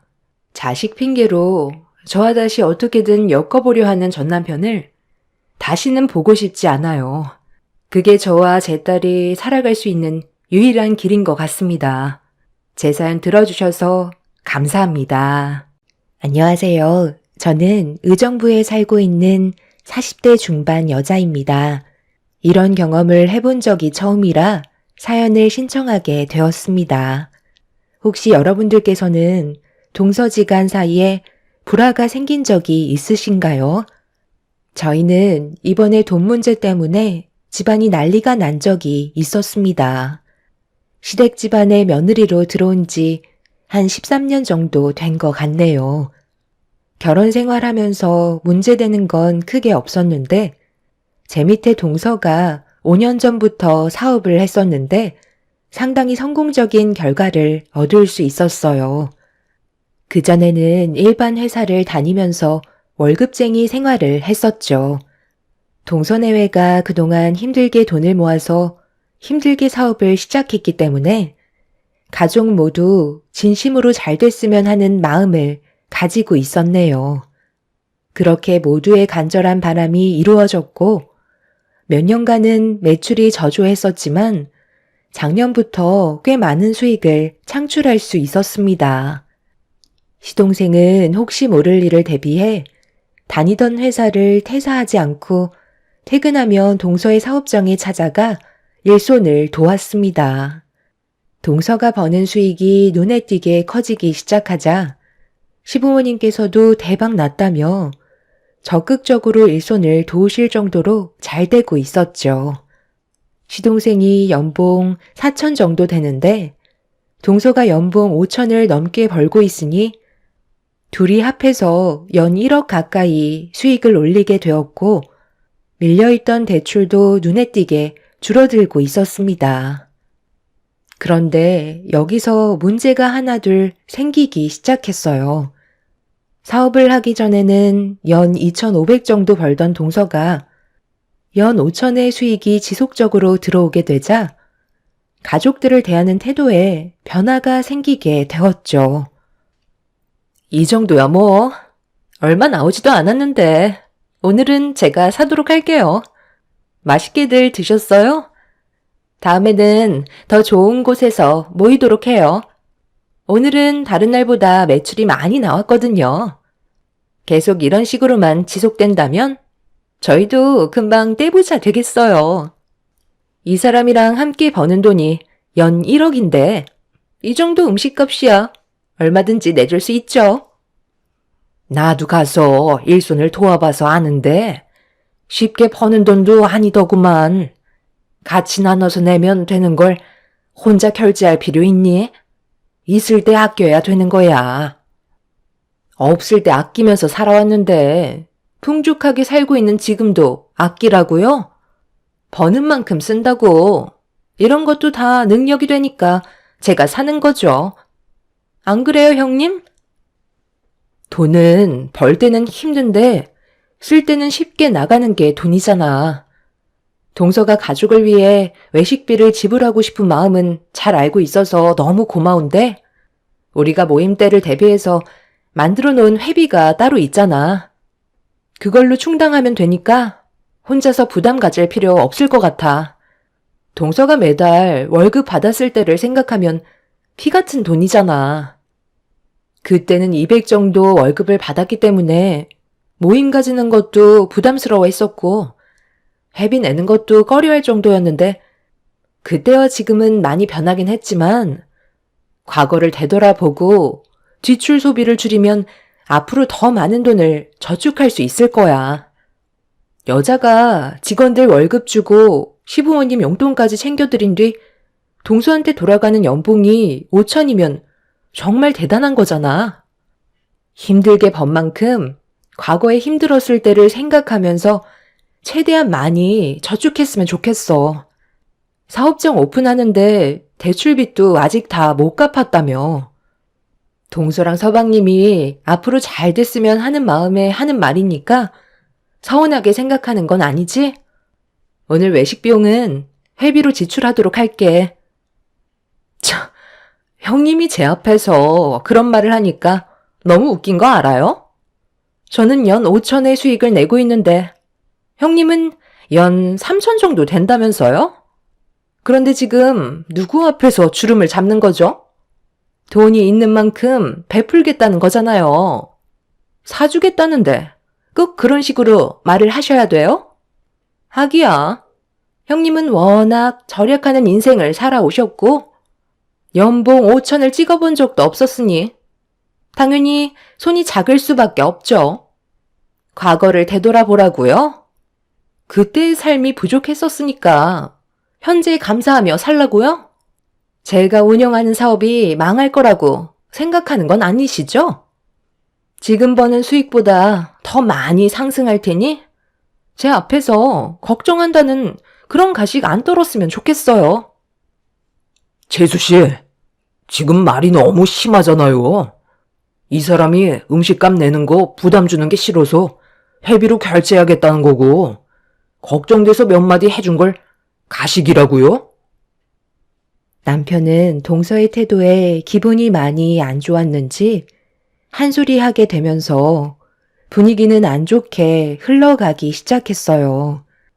옆에서 듣고 있던 시동생이 동서의 편을 들면서 형제들의 싸움이 되어버렸고 결국 시부모님 앞에서 안 좋은 모습을 보여주게 되었네요. 다행히도 시부가 중간에서 남편과 시동생한테 그만하라고 목소리를 높이시면서 정리가 되었지만 시동생 내외는 저희를 노려보고 있었어요. 저는 동서가 과거에 돈 문제로 힘들어했던 적을 많이 봤었기 때문에 많이 벌 수 있을 때 최대한 아낄 수 있었으면 좋겠다고 얘기를 해준 것뿐인데 동서는 그런 저를 이해해주지 못했었죠. 걱정도 많이 됐었던 게 매달 벌리는 돈이 눈에 보이니까 그동안 쓰지 못했던 걸 보상이라도 받으려는 듯 상당히 많은 사치를 부리고 있었습니다. 크게 하는 사업도 아니고 몇 년 무사히 넘어갔다고 앞날을 걱정하지 않는 모습이 안타까울 뿐이었네요.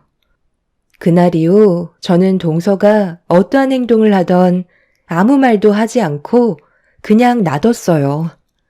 본인이 하고 싶은 대로 하게 해줘야 집안에 불화가 없을 것 같아 보였죠. 돈 좀 많이 벌기 시작한다고 오만해진 동서의 모습을 묵묵히 지켜보고 있었어요.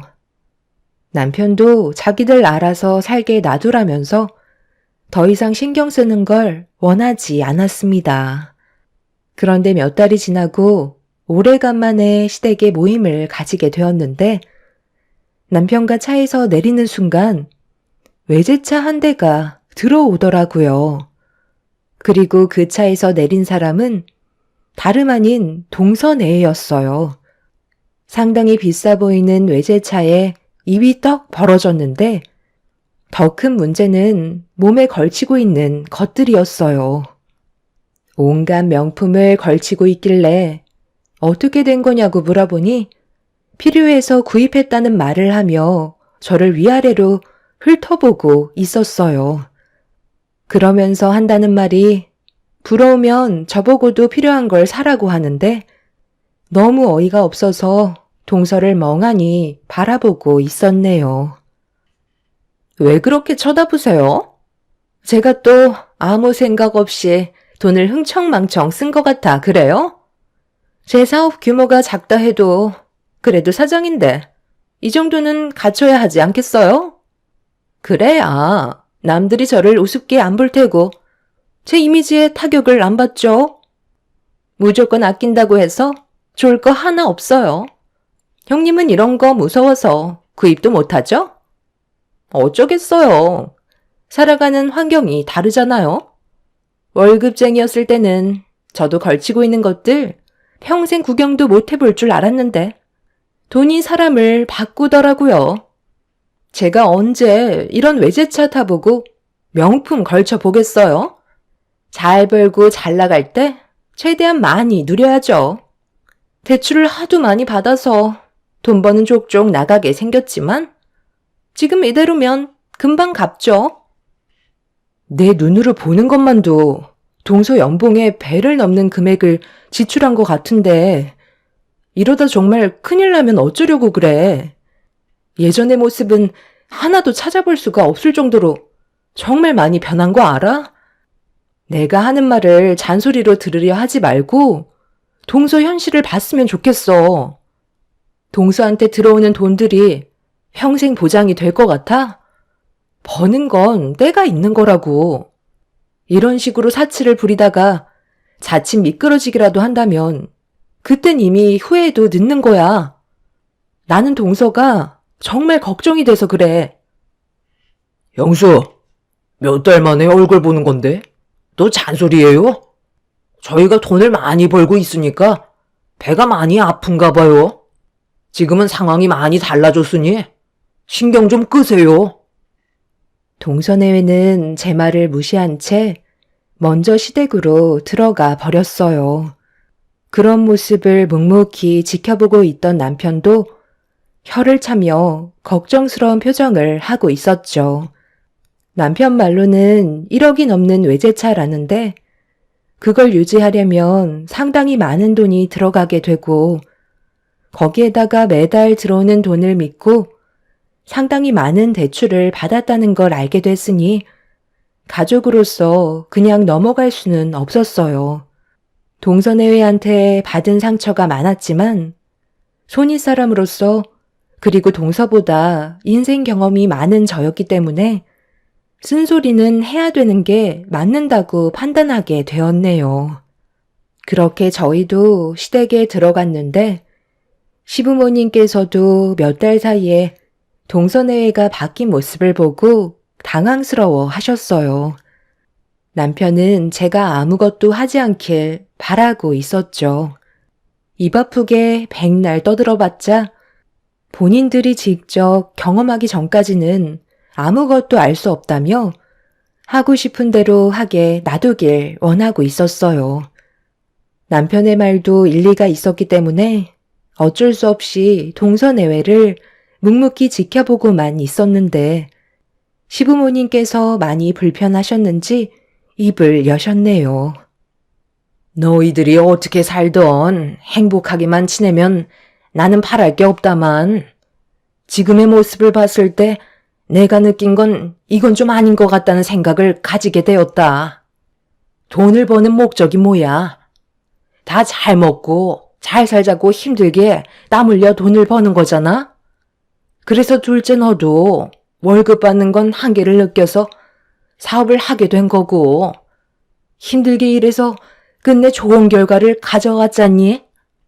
거기까지는 정말 마음에 들었었다. 그런데 문제는 네가 지금 하는 행동들이 무리가 있어 보인다는 거야.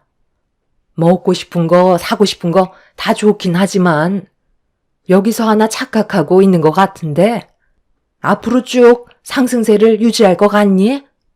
분명 한계라는 게 찾아오겠지.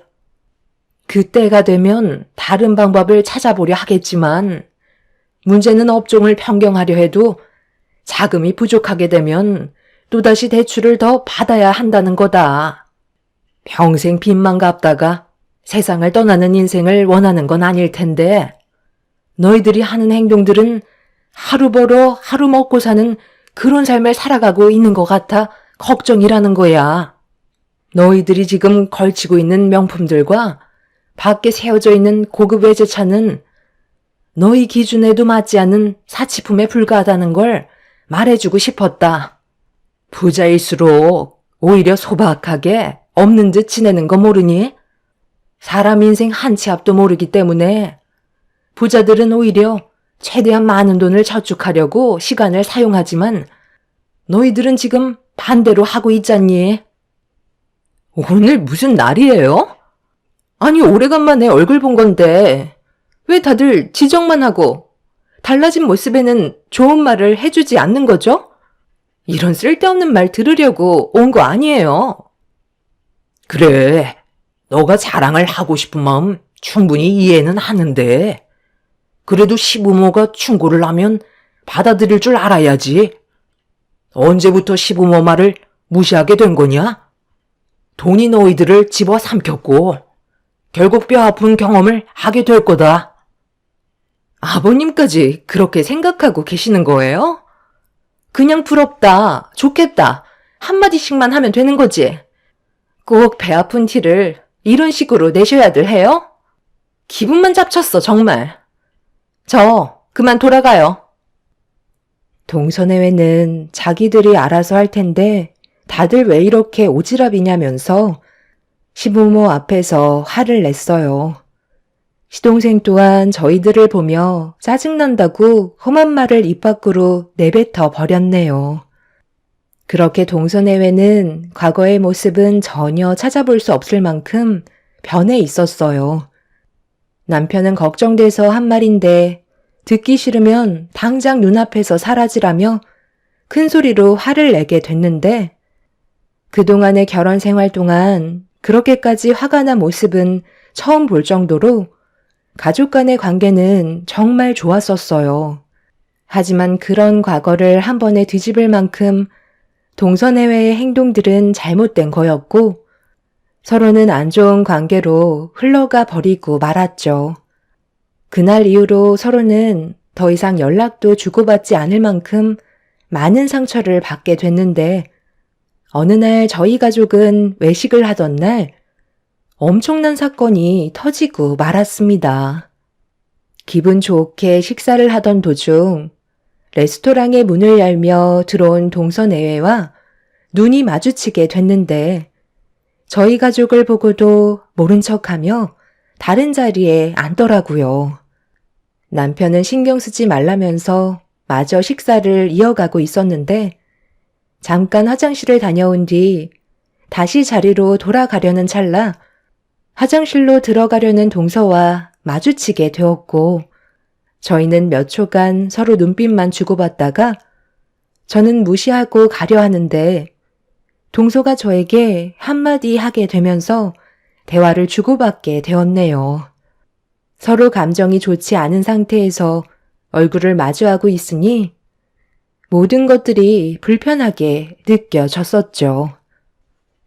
형님, 그동안 잘 지내셨어요?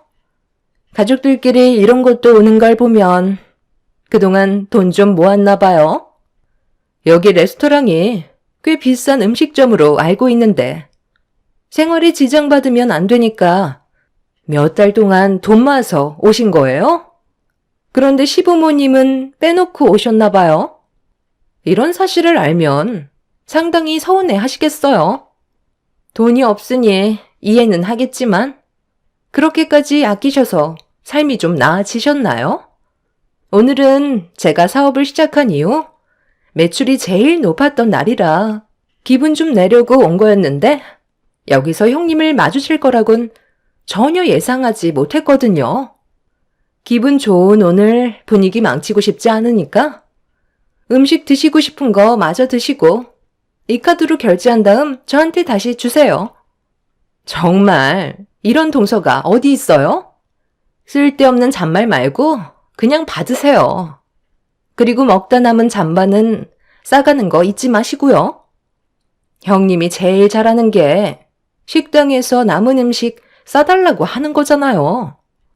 저는 그 말을 형님이 꺼낼 때마다 숨고 싶을 정도로 형님이 너무 창피했었어요. 동서가 나를 그렇게까지 생각하고 있는 줄 몰랐네. 음식 남은 거 싸달라는 게 뭐가 어때서?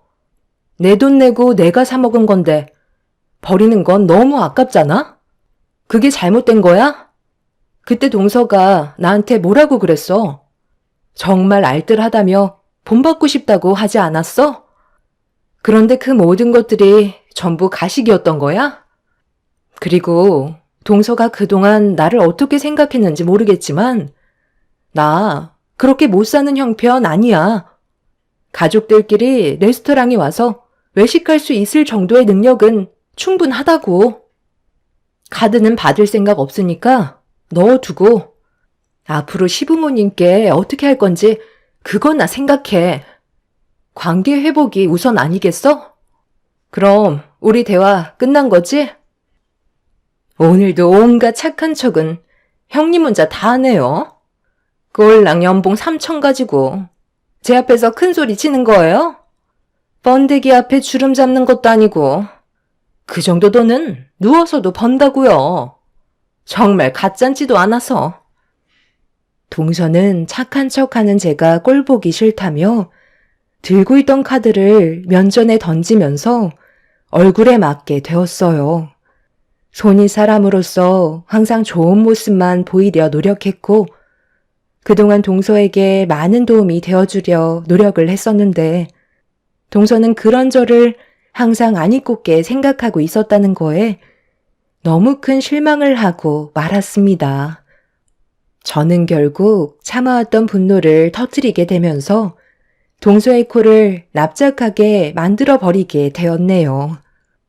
그리고 제 말을 듣게 된 동서는 사색이 된 얼굴로 저를 바라봤어요. 무슨 말도 안 되는 소리를 하세요? 형님이 저보다 많이 번다고요? 지금까지 저한테 그런 말 한 적 한 번도 없었잖아요. 그만큼 버는데 이 꼴로 산다고요? 내 모습이 뭐가 어때서? 나는 지금의 삶에 충분히 만족하면서 지내고 있는데 돈이 많다고 그걸 무조건 드러내는 게 좋은 건 아니야. 그리고 내가 왜 그동안 숨기고 있었는데 동서랑 서방님이 매달 벌어들이는 월급이 얼마인지 뻔히 알고 있는 상황에서 내가 얼마 벌고 있다고 얘기하면 동서는 기분이 어떨 것 같아? 열심히 살고 있는데 사기가 떨어지겠지? 그래서 지금까지 아무 말도 하지 않았어. 돈을 많이 번다고 해서 온 동네방네 떠들고 다니면 나중엔 주위에 내가 가진 재산에만 눈독 들이는 사람들로 가득 차 있는 거라고. 저번에 한번 얘기했었지? 앞날을 아무도 알지 못하기 때문에 혹시 모를 일을 대비해 최대한 많은 돈을 저축하는 게 좋다고. 그 말을 왜 했겠어? 동서는 내가 그냥 일반 회사에서 월급 받고 있는 사무직으로 알고 있는데 나 또한 지금 현재 사업을 운영하고 있다고.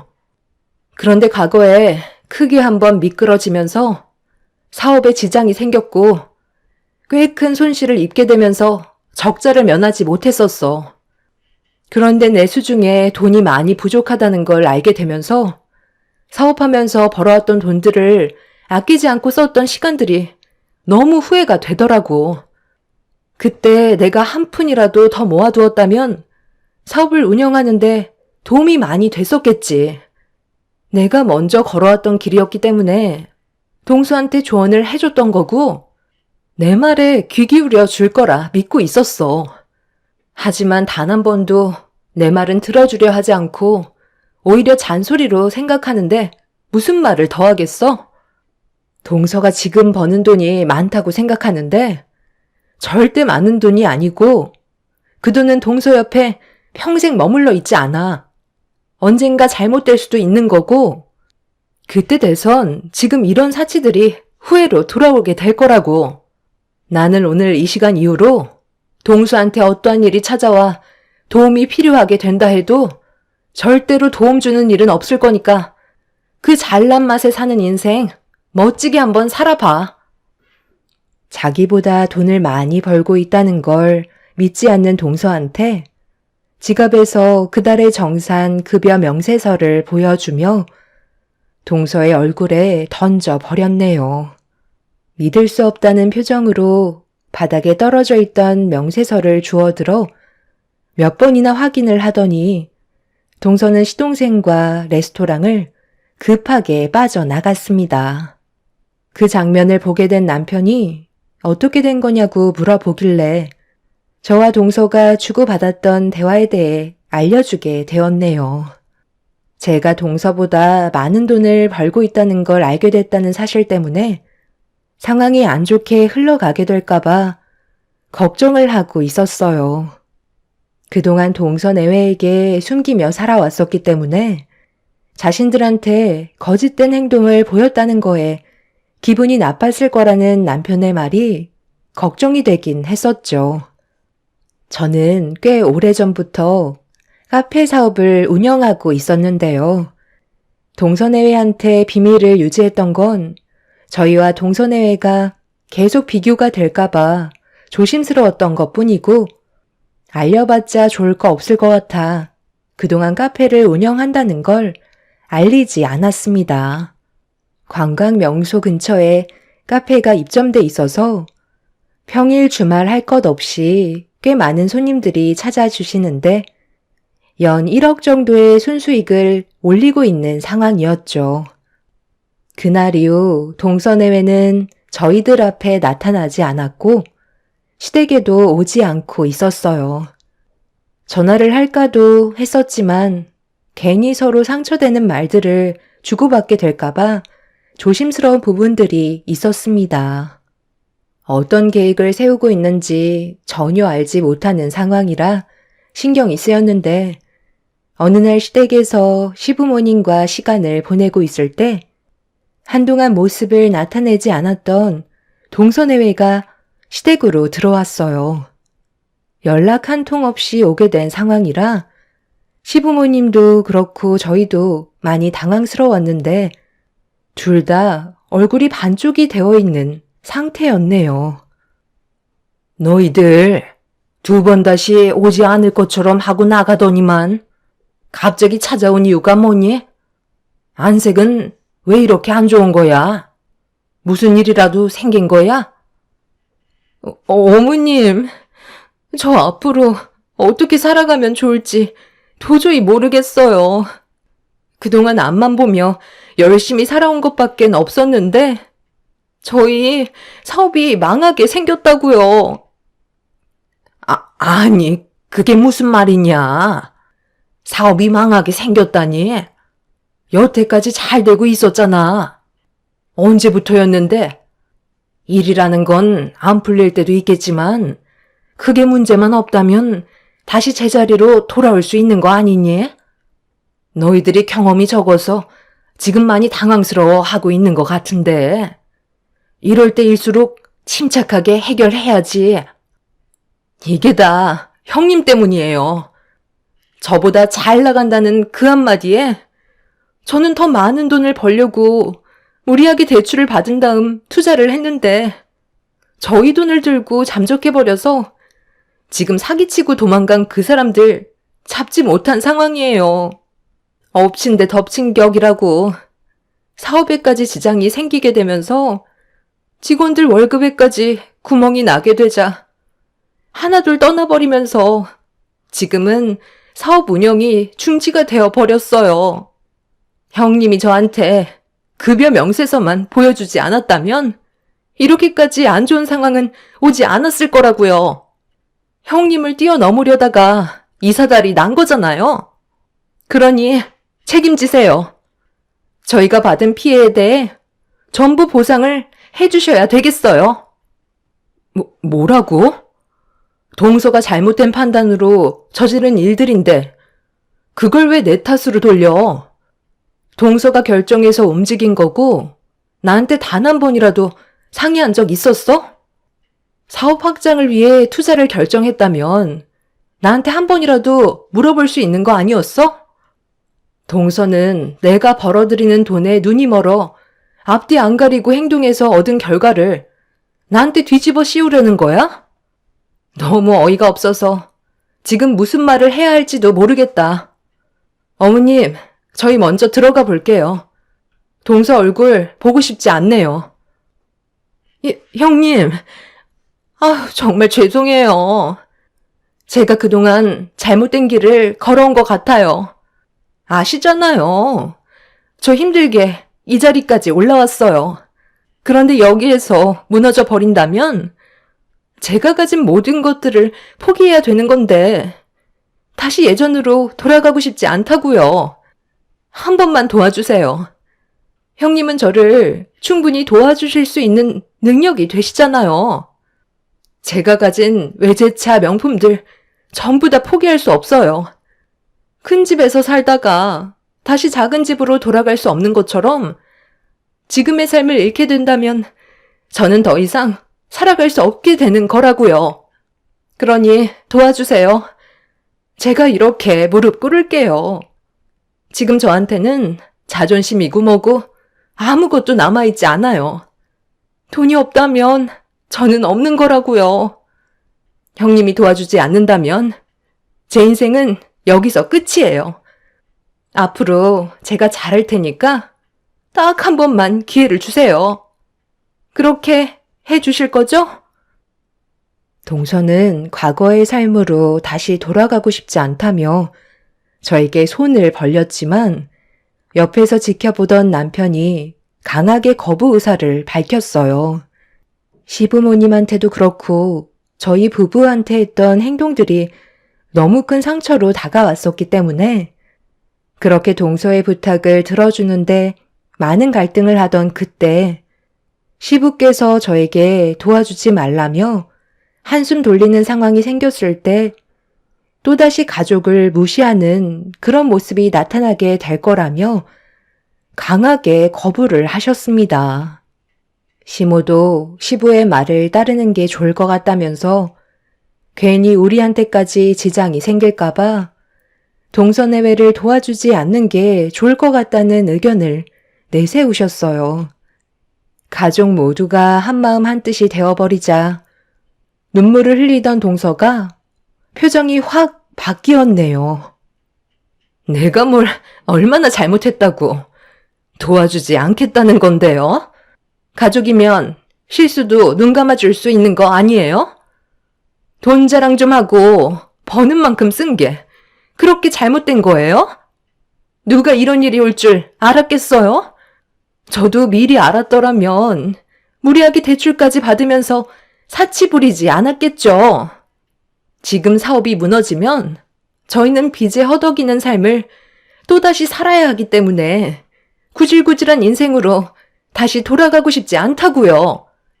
그러니 당장 5억만 좀 땡겨주세요. 지금만 잘 넘어가면 그때 돌려드리면 되는 거 아니에요? 동서, 5억이 누구 집 개 이름이야? 그러게 내가 뭐라고 그랬어. 사업을 하다 보면 돌발 상황이 많이 생기기 때문에 항상 여유 자금을 비축해 놔야 한다고 했잖아. 그런데 동서는 내 말을 무시했고 땡전 한 푼 남겨두지 않은 채 서방님이랑 벌어들이는 돈을 전부 흥청망청 썼기 때문에 문제가 생겼을 때 대응을 하지 못한 거야. 나도 동서한테 받았던 상처들이 너무 크기도 했지만 돈 좀 벌었다고 해서 남들 무시하고 낮잡아 말하는 그런 안 좋은 모습을 봤기 때문에 동서를 도와주는 건 힘들 것 같아. 서방님도 똑같아요.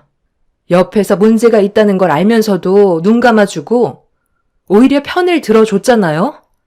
가족 모두가 동서의 행동에 대해 지적을 했는데 서방님은 잘하고 있다면서 안 좋은 방향으로 계속 끌고 갔으니 그에 따른 결과를 받아들여야 된다고 판단되네요. 그리고 지금의 상황에선 운영하던 사업을 정리하고 하루빨리 일자리를 구해 산처럼 쌓여있는 빚을 갚는 게 우선일 것 같아. 사업 운영하는데 계속 적자만 생긴다며. 경찰에 신고했으니 투자금을 가지고 잠적해버린 그 사람은 금방 붙잡히겠지. 끝내 도와주지 않겠다는 말을 하는 거네요. 그래요. 무슨 말인지 충분히 알아들었어요. 돈 받을 곳이 여기밖에 없는 줄 알아요? 저는 더 이상 당신들을 가족이라고 생각하지 않을 거고 2번 다시 찾아올 일도 없을 것 같네요. 이렇게 인연을 끊게 될지 몰랐는데 저를 내친 거에 대해 꼭 후회하게 만들 거예요. 동서는 도와주지 않는다고 시댁에서 한바탕 난리를 친 뒤 집으로 돌아갔습니다. 끝까지 자기가 뭘 잘못했는지 알지 못하는 동서가 하루빨리 정신 차리길 바랄 뿐입니다. 시간이 지나면 저희가 동서를 얼마나 걱정하고 있었는지 알게 될까요?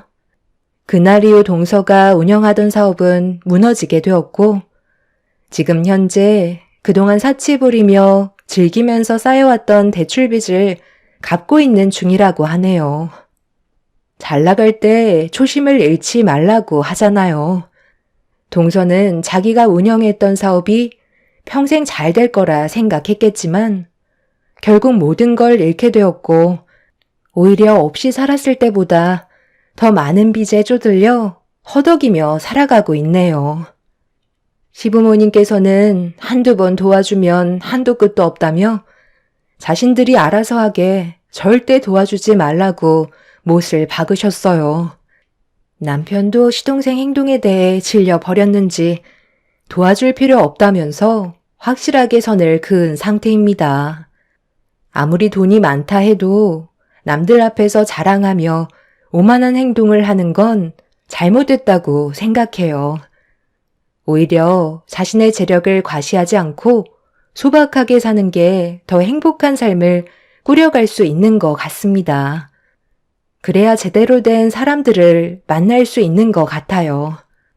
여러분들께서도 너무 돈을 쫓아가기보단 가족들과 더 많은 시간과 추억을 함께 만들어 가시길 바랍니다. 제 사연 들어주신 분들, 오늘 하루 힘내시고 하시는 일 모두 순탄하게 이루어지시길 간절히 기원 드리겠습니다. 감사합니다.